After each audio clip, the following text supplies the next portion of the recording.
कनकधारा का अर्थ होता है स्वर्ण की धारा। कहते हैं कि इस स्रोत के द्वारा माता लक्ष्मी को प्रसन्न करके उन्होंने सोने की वर्षा कराई थी। इस स्रोत का नित्य पाठ करने वालों को माँ लक्ष्मी की प्रसन्नता प्राप्त होती है। बहुत ही अद्भुत और सिद्ध और चमत्कारी मंत्र माना जाता है। सिद्ध मंत्र होने के कारण कनकधारा स्रोत का पाठ शीघ्र फल देने वाला और दरिद्रता का नाश करने वाला होता है। संस्कृत में होने के कारण कई भक्तजन इसका पाठ करने में असमर्थ होते हैं, इसलिए आज आपके समक्ष हिंदी में कनकधारा स्त्रोत का पाठ लेकर आए, जो कि इस प्रकार से है। जैसे भ्रमरी अतकुले फूलों से अलंकृत तमाल पेड़ का आश्रय लेती है, उसी प्रकार जो श्री हरि के रोमान से सुशोभित श्री अंगूर पर निरंतर पड़ती रहती है तथा जिसमें संपूर्ण ऐश्वर्य का निवास होता है। संपूर्ण मंगलों की अधिराष्ट्री देवी भगवती महालक्ष्मी की वह दृष्टि मेरे लिए मंगलदायी हो। जैसे भ्रमरी महान कमल दल पर मंडराती रहती है, उसी प्रकार जो श्री हरि के मुखारविंद की ओर बराबर प्रेम पूर्वक आती है और लज्जा के कारण लौट आती है। समुद्र कन्या लक्ष्मी के वह मनोहर मुग्ध दृष्टिमाला मुझे धन संपत्ति प्रदान करे। जो संपूर्ण देवताओं के अधिपति इंद्र के पद का वैभव विलास देने में समर्थ है। मधुहंता श्री हरि को भी अधिकाधिक आनंद प्रदान करने वाली तथा जो नील कमल के भीतरी भाग के समान मनोहर जान पड़ती है, उन लक्ष्मी जी के अधकुले नेत्रों की दृष्टि क्षण भर के लिए मुझ पर अवश्य ही थोड़ी सी पड़े।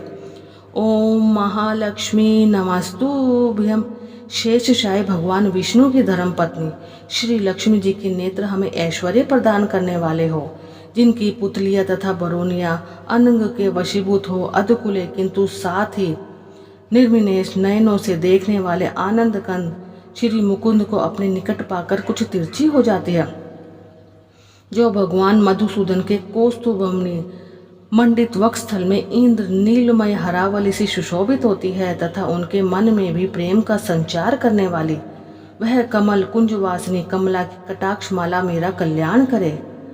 जो मेघों की घटा में बिजली चमकती है, उसी प्रकार जो कैटभ शत्रु श्री विष्णु के काली मेघमाला के श्याम सुंदर वक्षस्थल पर प्रकाशित होती है, जिन्होंने अपने अर्विभाव से भृंगवश को आनंदित किया तथा जो समस्त लोगों की जननी है, उन भगवती लक्ष्मी की पूजनीय मूर्ति मुझे कल्याण प्रदान करे। ओम महालक्ष्मी नमस्तुभ्यम। समुद्र कन्या कमला की वह मंद अलस मंथर और अर्धोमिलित दृष्टि, जिसके प्रभाव से कामदेव ने मंगल में भगवान मधुसूदन के हृदय में प्रथम बार स्थान प्राप्त किया, वह मुझ पर भी पड़े। भगवान नारायण की प्रेयसी लक्ष्मी का नेत्र रूपी मेघ दया रूपी अनुकूल पवन से प्रेरित हो दुष्कर्म रूपी धाम को चिरकाल के लिए दूर हटाकर विषाद रूपी धर्मजन्य ताप से पीड़ित मुझ दीन रूपी चातक पर धन रूपी जलधारा की वृष्टि करे। विशिष्ट बुद्धि वाले मनुष्य जिनके प्रीति पात्र होकर जिस दया दृष्टि के प्रभाव से स्वर्ग पद को सहज ही प्राप्त कर लेते हैं, पद्मासना पद्मा की वह विकसित कमल गर्भ के समान कांतिमय दृष्टि मुझे मनोवांछित पुष्टि प्रदान करे। ओम महालक्ष्मी नमस्तुभ्यम।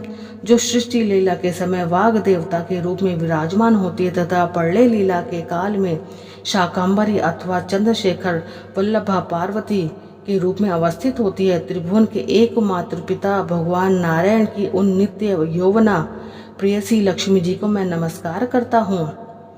शुभ कर्मों का फल देने वाले श्रुति के रूप में आपको प्रणाम है।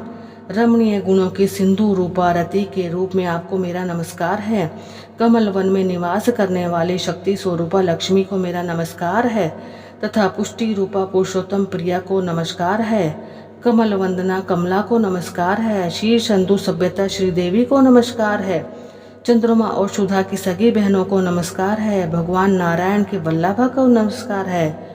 ओम महालक्ष्मी नमस्तुभ्यम। कमल सदृश नेत्रों वाली माननीय माँ, आपके चरणों में किए गए प्रणाम संपत्ति प्रदान करने वाले हो। संपूर्ण इंद्रियों को आनंद देने वाली, साम्राज्य देने में समर्थ और सारे पापों को हर लेने वाली, सर्वदा उद्यत है वह सदा मुझे ही अवलंबन दे। मुझे ही आपकी चरण वंदना का शुभ अवसर सदा प्राप्त हो। जिनके कृपा कटाक्ष के लिए की गई उपासना उपासक के लिए संपूर्ण मनोरथ और संपत्तियों का विस्तार करती है। श्री हरि की हृदयेश्वरी उन्हीं आप लक्ष्मी देवी का मैं मन वाणी और शरीर से भजन करता हूँ। भगवान हरिप्रिया, तुम कमल वन में निवास करने वाली हो। तुम्हारे हाथों में नीला कमल सुशोभित है। तुम अत्यंत ही उज्ज्वल वस्त्र, गंध और माला आदि से सुशोभित हो। तुम्हारी झांकी बड़ी ही मनोरम है। त्रिभुवन का ऐश्वर्य प्रदान करने वाली देवी, मुझ पर प्रसन्न हो जाओ। दिग्गजों द्वारा स्वर्ण कलश के मुख से गिराए गए आकाश गंगा के निर्मल एवं मनोहर जल से जिनके श्री अंगों का अभिषेक संपादित होता है, संपूर्ण लोगों के अधीश्वर भगवान विष्णु की गृहिणी और क्षीर सागर की पुत्री उन जग जननी लक्ष्मी को मैं प्रातः काल प्रणाम करता हूँ। ओम महालक्ष्मी नमस्तुभ्यम। कमल नयन केशव की कमलीय कामिनी कमला, मैं आर्किचन मनुष्य में अगण्य हूँ, अतः तुम्हारी कृपा का मैं स्वाभाविक ही पात्र हूँ। तुम उमड़ती हुई करुणा की बाढ़ की तरह तरंगों के समान कटाक्षों द्वारा मेरी ओर देखो। जो मनुष्य स्तुतियों द्वारा प्रतिदिन वेद वै स्वरूपा त्रिभुवन जग जननी लक्ष्मी की स्तुति करते हैं, वह इस भूतल पर महान गुणवान और अत्यंत ही सौभाग्यशाली होते हैं, तथा विद्वान पुरुष भी उनके मनोभावों को जानने के लिए उत्सुक हो रहते हैं। ओम महालक्ष्मी नमस्तुभ्यम। कनकधारा स्तोत्र यहाँ पर समाप्त हुआ।